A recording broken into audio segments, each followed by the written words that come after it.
What's going on, ladies and gentlemen? My name is Anthony Walker and welcome to another installment of the Wrestling Matters podcast. In today's show we're going to talk Raw, SmackDown, TNA as we always do, and the views and opinions in this beautiful world we call professional wrestling. Now, I just want to make sure, give a quick thing to anybody who's listening to this on Podomatic as well. If you're on this with Podomatic or you're wondering where it is, just having a little bit of issues at the moment. Okay, as far as plugging it out and everything, I'm just going through a little bit of problems at the moment, but it's nothing too drastic. Normal service will be resumed ASAP, and you can get these episodes on Podomatic very, very soon. I apologize for any inconvenience. Just going through a little bit of trouble at the moment. Other than that, it's all good. Now, like I said, we're going to get to Raw, SmackDown, TNA, but I want to start off with, once again, NXT. That's right. I'm not going to give you too much, but if you haven't seen NXT TakeOver, go and see it.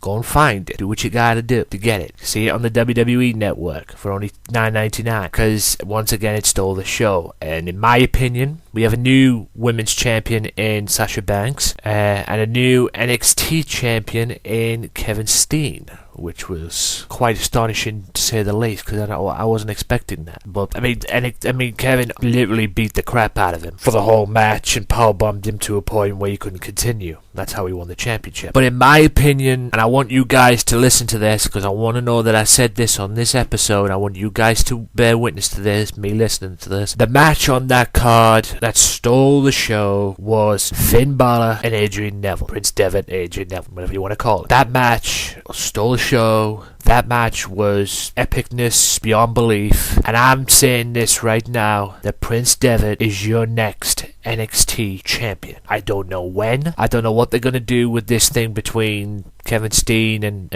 Sami Zayn. Will Sami Zayn get his rematch? More than likely he will. Will he win it? Will they trade? I don't know. I don't know where this feud's going to go with Kevin Steen and Sami Zayn. All I do know this right now is I'm predicting that Prince Devitt, Finn Balor will be your next NXT champion. Bar none, okay? He is the future of the company. If you want to talk about NXT wrestlers, WWE have got a bloody good wrestler on their roster there in Finn, Prince Devitt, whatever you want to call him.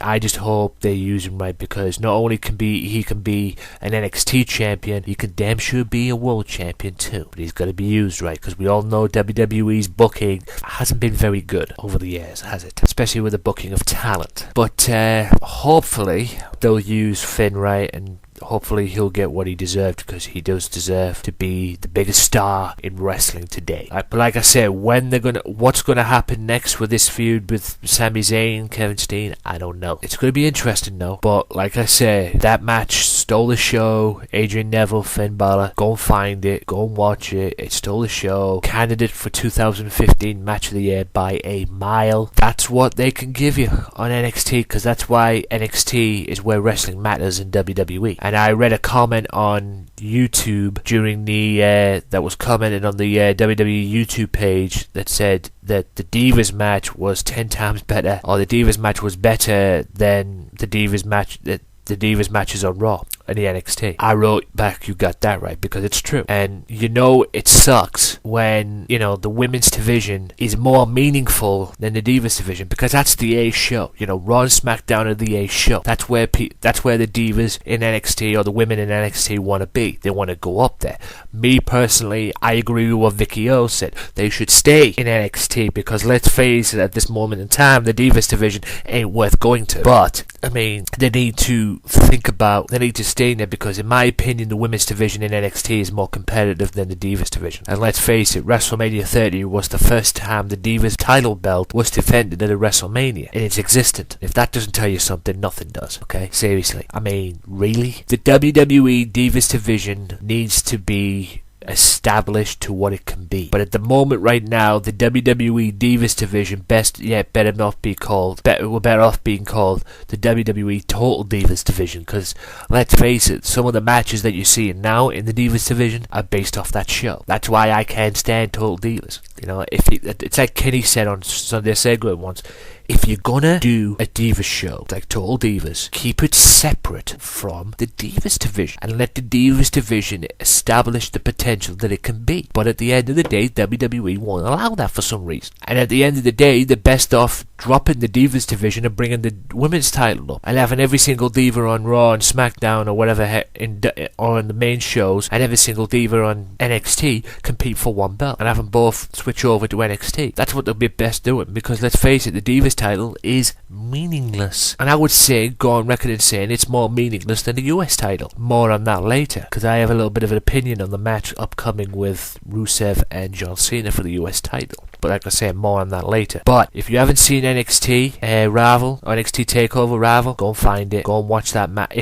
If not, just go and watch that match itself. Adrian Neville, Prince Devitt, Finn Balor. It steals the show. 5-star match all around. Not saying that the other matches weren't great. There was a few fill-in matches on there as well. But, that match, I would like to see that again. Preferably on the main roster. If them two ever get to the main roster, which I know Finn definitely will. Don't know when Adrian Neville's going to get to the main roster. But he should be. Or he should go to the main roster. But that, hopefully Triple H saw that and think that could draw a pay-per-view buy. That could sell, that match itself could sell a pay-per-view. Like I say, this is WWE we're talking about, and we'll have to wait and see on that one in the near future. But like I say, Finn Balor, Prince Devitt, please, he needs to be a world champion in the future, but I'm predicting right now he will be your next NXT champion. I don't know when, I don't know where, but it's going to happen. And by the way, that was a 5-star show as well, the NXT. But then again, this is NXT we're talking about, it ain't Raw Smack. Right, ladies and gentlemen, it is time for the Raw review. Now, I'm going to talk about the main points of Raw, because Raw was pretty predictable, I'm sorry to say, and pretty boring too. Now, I know there's so many reasons why. There's only one thing on Raw that got my attention, and we'll get to that as we go along. Now, Roman Reigns and Daniel Bryan kicked off Raw this week, arguing and hyping their match probably for their Fastlane pay-per-view, and they got interrupted by the Authority, and the Authority came out and proceeded to give another boring promo. I don't know if it was 20 minutes, but it was boring nonetheless, and plugged the network and that, and talked about Bryan and talked about, it's the same old stuff again, and then proceeded to book Daniel Bryan and Roman Reigns in a tag team match against Big Show and Kane. Wow. Good friends, better teammates. Good enemies, better teammates. Nah, I don't think so. This development brought out Reigns, who literally came out swinging a steel chair, that is, clobbering the Giant across the body with the impediment until Kane snagged in a chokeslam. Bryan's attempt to interference of his partner on behalf ended poorly though, as he accidentally dropkicked Reigns in the face, sending all goodwill out the window. Sensing blood in the water, the Authority announced that Reigns and Bryan would team up again later in the evening to face the entirety of their ranks in a handicap match, which was Kane, Big Show, Seth Rollins, and J&J Security, all at once. Oh joy! And by the way, Bryan and Reigns won that by DQ. Ryback defeats Seth Rollins by disqualification. Even at the peak of their powers, the Authority doesn't usually kick off the night on such a positive note as this. Moments after the Authority tossed Daniel Bryan and Roman Reigns into the fire, Seth Rollins laid Ryback over the flames, toasting the big guy with helpfully side of J&J Security in Mr. Money in the Bank's first contest of the evening. Rollins technically lost the bout via DQ, which was besides the point. Ryback reeled from early mugging and hoist Rollins up for shell shock, but J&J Security interference put an end to that. Rollins then pounced with a current stop to punctuate the corporate powers early, suffered no enemies missing from their evening Seth thing.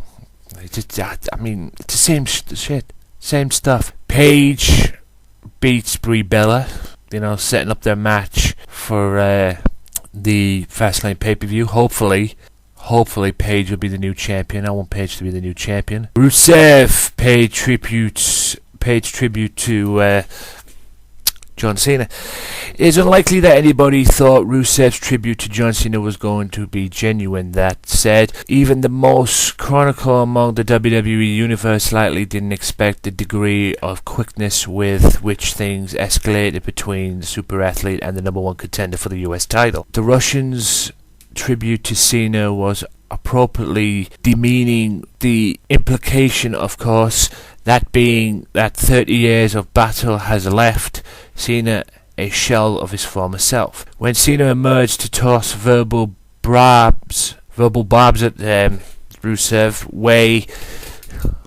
in response, the hero of the Russian Federation sprung into action, thumbling Cena in his inflamed eye and ramming him face first into the Titantron's lead screen.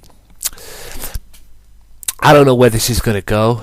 I think the only reason this match is going to take place is there's a possibility of Cena having the US title again, and possibly, not only that, Cena having the US title bringing some meaning back to the US title, because let's face it, even though I like the US title, the meaning of it has gone, although Rusev's done it very well as champion. But this match is all about putting meaning and probably credibility back on the title. Will Cena win the match at Fastlane? This match was scheduled for WrestleMania, by the way, but they brought it to Fastlane. Will Cena win the match? I hope so, to be honest. But my concern is they've built Rusev up to this monster heel that he is. My concern is if he does lose to Cena, it's going to end up like Tenzai. He loses to Cena, and then he's forgotten about. I hope it doesn't, but I could just see that happen, and that's why the thought of this match scares the hell out of me in respects of Rusev. Bray Wyatt and Dolph Ziggler steal the show again. It was the same as rematch from last week's. Like I say, Ziggler Wyatt round 2, and Bray Wyatt gets the victory. The New Day versus Goldust and Stardust. I don't know where the hell this is going with Goldust and Stardust, but I think WWE are trying to do what they should have done last year, to be honest with you. And maybe it's time for Stardust and Goldust, or Cody Rhodes and Goldust, or whatever the heck he's calling himself, to face at WrestleMania. And to be honest with you, I think they're 1 year too late, to be honest, if this is the case. Now, Sting responds to Triple H's Fastlane challenge, and he says he accepts. Lights went out. Stuff comes up on the Titantron. Triple H turns around, sees this figure, or this Sting figure. Again, mind games from Sting, but the figure that was in the ring that Triple H got scared of was Heath Slater dressed as Sting. And now, there's a lot of stuff on the internet about this, a lot of funny stuff as well. You know, if you haven't seen it, go and find it. It is hilarious. I mean, it is clearly Heath Slater dressed as Sting, just to, you know, have that respond as mind games from Sting. But it seems that Sting is going to be at Fastlane, so you know, I'm looking forward to this match, this thing myself. But I think they want to do more of this, because it is the semblance of the old Sting there, but I don't think they want to do too much. But they should have started building this feud up before, you know, right after the Rumble, to be honest. I know there's a lot of stuff going into Fastlane and everything, and it's going into Fastlane, but it seems that Triple H made the announcement to call it the Fastlane. He's obviously done this now, and then it's Fastlane, and then after that it's going to be the build-up from there on in, leading into WrestleMania, which is March 29th. They should have really built this in at WrestleMania, after the Royal Rumble, leading in, you know, then you have 2 months to really make something of it. But we'll see what happens at Mania. We'll see what happens after Fastlane. We'll see what happens at Fastlane. Cesaro and Tyson Kidd defeat the tag team champions. Hopefully this will be a prelude, and seeing Cesaro and Tyson Kidd beat the Usos for the tag belts. I don't know when this is going to take place. Probably at Fastlane. Maybe they should save this for WrestleMania. I don't know. But yeah, it seems that we have future tag team champions on our hands, Tyson Kidd and Cesaro, which is tremendous. Sin Cara beats Damien Mizdow, or Sandow, or whatever the heck you want to call him. Dean Ambrose comes out and beats the guy who thinks he should be going to WrestleMania, Curtis Axel. And Dean Ambrose then challenges Bad News Barrett for his championship, and despite that, the beatdown of Curtis Axel was not enough to convince Bad News Barrett of a championship match. Not that he needs it anyway, he's already beaten him. And then we end with the main event, which was the handicap match. Now, the story of this match was not what happened in the match, it was what happened after the match that led to the victory. Yes, Bryan and Roman Reigns won the match, but I think it was Daniel Bryan who was going in for the kill, going in for his running knee, and then Roman Reigns tags himself in, spears, and gets the pinfall. Obviously, Daniel Bryan didn't take too kindly to it, starts getting in Roman Reigns' face, a shoving match pushes, but as Roman Reigns gets shoved onto the ring ropes, he bounces off them and spears Bryan. I don't know where this match is going to end up. I hope they make it just this little bit more interesting on tonight's episode of Raw, because, I mean, at the end of the day, it's Babyface versus Babyface, although Roman Reigns probably is the heel out of this, since everybody likes Bryan. I don't know, it's a little confusing to me. Hopefully this will all get cleared up tonight. And if you saw Sunday Segway's Wrestling Podcast yesterday, I was on, and make sure you check that out. And I gave Monday Night Raw a 5 out of 10, and the reason why I gave it a 5 out of 10 was because of the Sting stuff. I mean, you can never get bored of the Sting moments and the Sting mind games and that. But other than that, it was a predictable Raw, and quite frankly, same stuff over and over again. Hopefully tonight's will improve. I'm not holding my breath though. With that being said, ladies and gentlemen, that is the end of the Raw review and the Raw main points and the Raw stuff. And after the break, I'm going to be talking about SmackDown. So make sure you stay tuned after this, and I'll see you in a bit. Be sure to listen to the Sunday Segway Wrestling Podcast. What? Every Sunday with Kenny Killer and the Galdem Sugar Shubs. Yes! With all the news, views, and laughter that you want. They like jet airplanes. Woo! They like long limousines. Every Sunday, the Sunday Segway Wrestling Podcast on Podomatic, iTunes, and YouTube. So why don't you choke on that, slap nut? Be sure to listen to the Wrestling Matters podcast each and every Monday, only on Mixcloud, iTunes, Stitcher Radio, YouTube, Podomatic, and SoundCloud. Wrestling Matters, wrestling fans, we talk about Monday Night Raw, we shoot the breeze, we pipe bomb, and we tell it like it is. Tune in each and every Monday for the Wrestling Matters podcast, where wrestling matters. Welcome back, everybody, to the Wrestling Matters podcast. My name is Anthony Walker, and as I said before the commercial break, it is time. We're going to get right into it. The SmackDown main points. Now, SmackDown descended into turmoil this week because it was tag team turmoil that headlined the match, or headlined the show, which saw Titus O'Neil and Heath Slater, The Ascension, Miz and Mizdow, Los Matadores, and the tag champs, the Usos. And they had one more team to deal with, which was Roman Reigns and Daniel Bryan. Yep. You heard me correct. And I believe also Kane and Big Show were in it as well. More on that later on. Match-wise, SmackDown kicked off this week with Bray Wyatt getting another win over R-Truth. And the push continues for Bray Wyatt. All these promos that he's been doing to the WWE Universe, or those are those that think it's the WWE Universe. It's not. They want you to believe it's the WWE Universe, but from what I'm hearing, it's somebody else leading into WrestleMania. But Bray Wyatt again beats R-Truth in a squash match. Paige beats Summer Rae. When was the last time Summer Rae did anything since Fandango dumped her? With Divas champion Nikki Bella and Brie Bella at ringside, the number one contender to the champion overcame Summer Rae with the PTO. But will the two-time Divas champion be able to overcome Nikki and Twin Magic at WWE Fastlane to reclaim her title? Quite frankly, I kind of hope so. Fandango beats Adam Rose, opting to brush off his traditional trust fall after a couple of mishaps with the Rosebuds in recent weeks. Adam Rose went to battle against Fandango in the final moments of a hard-fought showdown. The dancing superstar used his earth-shattering leg drop off the top rope to overcome WWE's Potting Lemon. As the smoke cleared, a frustrated Adam Rose once again took it out on the Rosebuds. And Also on SmackDown was a brief, a clip of what happened. Sting's shocking response to Triple H's demand that is he going to be at Fastlane? And Sting comes back saying, with a message on the Titantron on Raw, as I talked about earlier on, I accept. It's going to be interesting what happens at Fastlane between these two. And therefore led into the tag team turmoil. Now, it started off with Miz and Mizdow and Roman Reigns and Daniel Bryan, which Roman Reigns and Daniel Bryan won. Then it went to the Usos were next, the tag team champions, and Reigns and Bryan won that.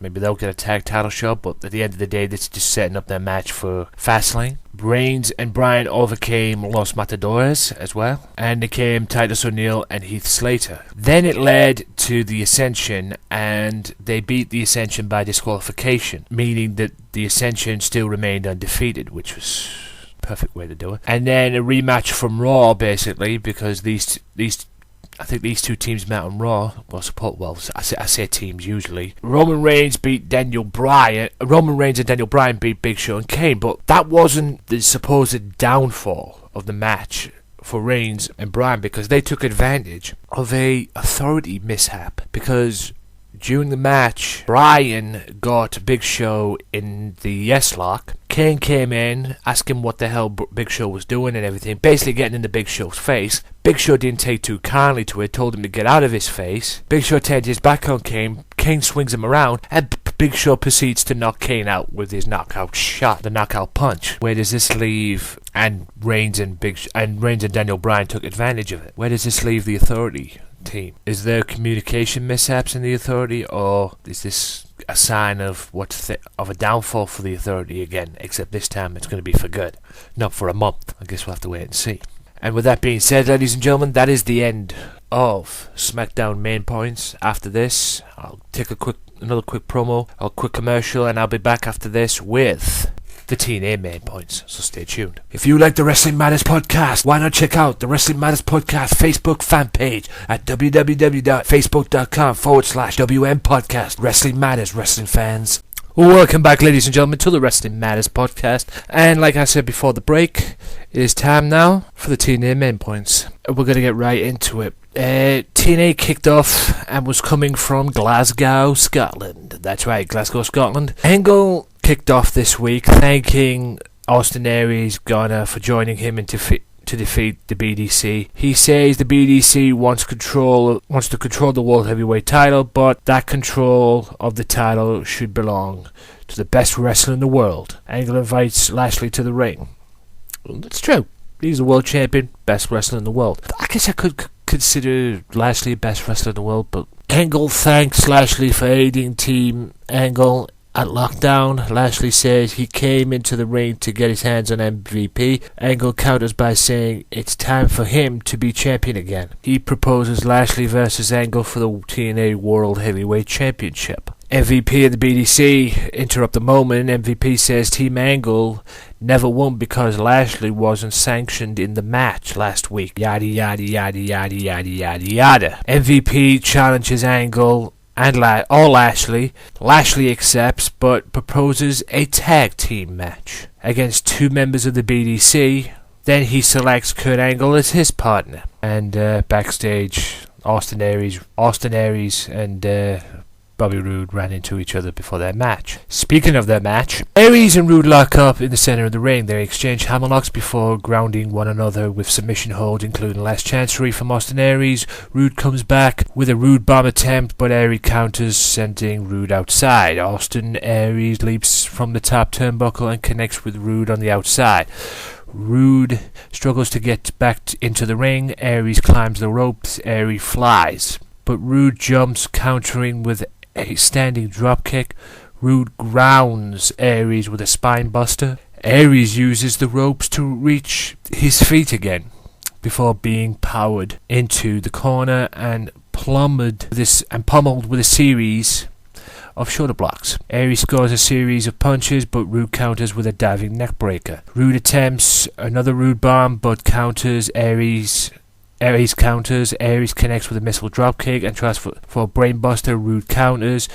going for another Rude bomb. Aries counters again, sending Rude outside with a discus elbow. Aries dives outside, but Rude moves out of the way and Aries crashes into the guardrail. And Rude tosses Aries back in the ring and locks a crossfist for the submission victory. Post-match, Rude grabs the mic, says, "Now that was pro wrestling." He shakes Austin Aries' hand and says Aries is one of the best wrestlers he's ever been in the ring with. Rude says it is time for him to get his championship back. He says Rude versus Lashley never happened, that he deserves a rematch, and he vows to win the title back. Eric Young rushes to the ring and attacks Bobby Roode from behind. Young plants Rude with a power driver in the center of the ring as medics check on Rude to the back.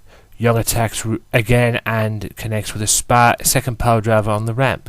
This is not over between these two. The only way he's going to get that title shot is if he goes through Rude. Now, on to something that is the main talking point, because it's going to end next week. Al Snow comes to the ring to address this ongoing feud that he has with a certain wrestler from Teenage British Boot Camp, ICW's own Grado. Al Snow addresses Grado, a contestant from Season 2's British Boot Camp. Al Snow says beyond the ring he's trained some of the best and brightest wrestlers in the industry has ever seen. Snow mocks the fans and says none of them can do what he can do. He says Grado is just like all of them, and that he'll give Grado one more chance to leave the sport of professional wrestling. He calls out Grado. Grado comes face to face. Snow says Grado hasn't got the heart or passion to succeed in professional wrestling. Then what the fuck has he been doing in ICW for the past God knows how long, you old fart? Anyway, sorry, going off key there a little bit. He says Grado doesn't have respect and that he should leave. Grado interrupts Al Snow. Al Snow confronts Grado's mother in the audience and says she should be ashamed of her useless son. She slaps Al Snow. He shoves Grado's mom and Grado attacks from behind. Al Snow says he'll meet Grado in a match next week, so it's on. And if you've seen it on the YouTube page, you know what happened. Because the full match is actually on the YouTube page from a fan's recording. So if you go and find it, go and watch. Crazy Steve met Bram, and Bram basically loses the plot. This is the guy who is the EPW champion, or supposedly the EPW champion. And this is why a certain promoter who runs EPW, you know who I'm talking about, Chris, is booking and is promoting of EPW. It drives me nuts as a fan. But anyway, I had to get that off my chest. He wrestled Crazy Steve and beat him. EC3 and Tyrus versus Rockstar Spud, Mandrews and JB. And EC3 and Tyrus beat them three. Don't get me started on the man. I'm going to leave that why I can't. Don't get me started on the Mandrews bullshit. Anyway, Madison Rayne versus Awesome Kong, and Awesome Kong beat her. Now, the other main talking point is involving the Hardy Boys. Matt Hardy enters the arena to offer an update on his brother's condition. A video recap, Matt says that because Jeff loves the business so much, he's taken incredible risks to create iconic moments. But Matt said that after those moments, he's used to a thumbs up or a gleam in his brother's eyes to let him know that everything is okay. He says that following that fall from the cage, he didn't get a thumbs up, and all he saw was emptiness and a broken Jeff Hardy. James Storm and the rest of the Revolution interrupt. Storm said he did what he likes of Edge and Christian and Team 3D. Lashley, even The Undertaker couldn't do. He says he put down Jeff Hardy because in his story, heroes never win. Storm says Matt Hardy has two options: to join the Revolution or to be set up in bed next to his brother. Matt attacks. He is easily overpowered by Revolution 4-on-1. Storm says it's the eye for an eye and a tooth for a tooth. He says in this case, they'll just take Matt Hardy's arm. Storm instructions the Revolution to lift him up, but the Wolves make the save. Interesting to see where this is going to go. I know it's going to be Revolution versus Hardy Boys and the Wolves probably very, very soon. But the question is when Jeff comes back. And Kurt Angle in the main event and Bobby Lashley versus the BDC. I'm not going to go through the whole thing. I'm just going to start from the end. It ends with Joe being tagged back into the fight. He drops Angle with a hard right and attempts a submission maneuver, but Angle battles out before it's locked in. Angle delivers a drop kick from the second rope to Joe. Lashley makes the tag. Lashley pummels MVP. He spears MVP into the corner before planting him a delayed vertical suplex. Lashley connects with a huge spinebuster, but Joe breaks up the count. Lashley gets distracted by Angle, who's locked Samoa Joe in the ankle lock, and MVP rolls up Lashley for the win. Winners BDC. Lashley and Angle confront each other after the match. Lashley and Angle, anyone? Right. Stay tuned, ladies and gentlemen, because after this I will be talking about the views and opinions in the world of professional wrestling. So stay tuned, and I'll see you after this. Hope you're enjoying the show so far. Be sure to follow the Wrestling Matters Podcast Twitter site right now at www.twitter.com/WM Podcast. Wrestling Matters, wrestling fans. Be sure to subscribe to the YouTube channel www.youtube.com/AJW Wrestling Matters for weekly episodes of the Wrestling Matters Podcast and other wrestling related content as well. Wrestling Matters, wrestling fans. Welcome back, ladies and gentlemen, to the final part of the Wrestling Matters Podcast. Now, I saw something on the website today as well. Apparently there was some nude photos leaked on the internet. On I don't know if it was the made viral. They were online, and apparently they brought some bad publicity to WWE, and Vince is a little pissed off about it. Apparently there were nude photos of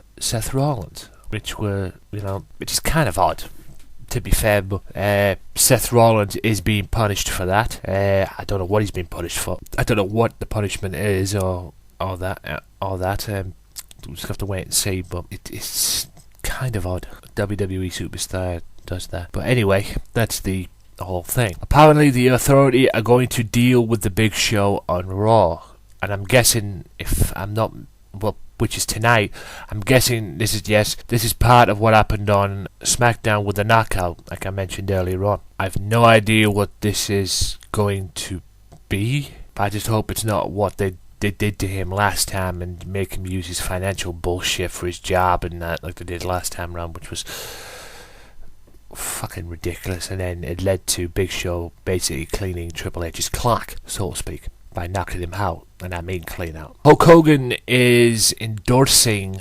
a NXT wrestler, apparently. Apparently he is impressed by an NXT superstar. Below, and more comments from WWE Hall of Famers. I think he's impressed with, obviously he was impressed with the Finn Balor Adrian Neville match, and Kevin Owens and he's also impressed with Kevin Owens too, so apparently Owenmania is running wild. Whatever. But anyway, moving on. Yes, you heard me right, ladies and gentlemen. Owenmania, I said it was on one of his tweets. Good grief. Anyway, moving swiftly on. Saved by the Bell is spoofed in the last episode of JBL and Cole show.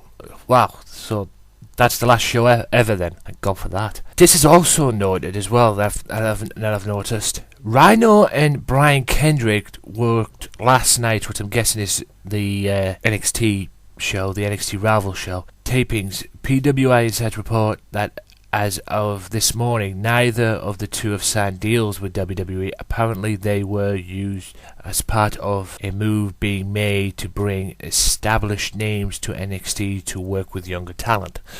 But will they be a part of WWE? We'll have to wait and see. They're using them to boost NXT. And with that being said, ladies and gentlemen, that is the end of the Wrestling Matters podcast. But before I go, I've just got a few quick promotions. There's a few things that are in the work on my website, and that hopefully next week normal service will be resumed, like Podomatic and all that. I'm just going through a few things at the moment. I don't want to touch anything until I have some meetings this week regarding my websites and everything, so I'm not going to touch anything yet.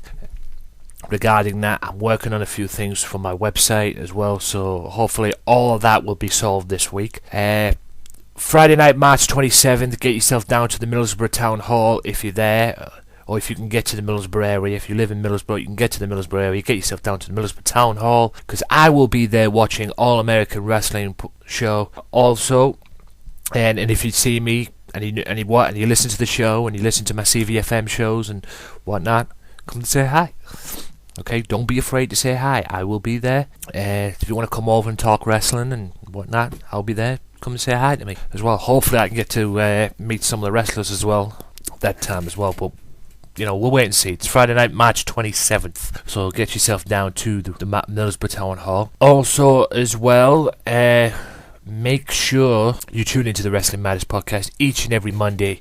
If you can't find it anywhere on the Podomatic site or any other sites that it's usually on, one place you can always find it is on youtube.com, which is youtube.com/AJW Wrestling Matters. It's always on there. I always put it on there for your enjoyment.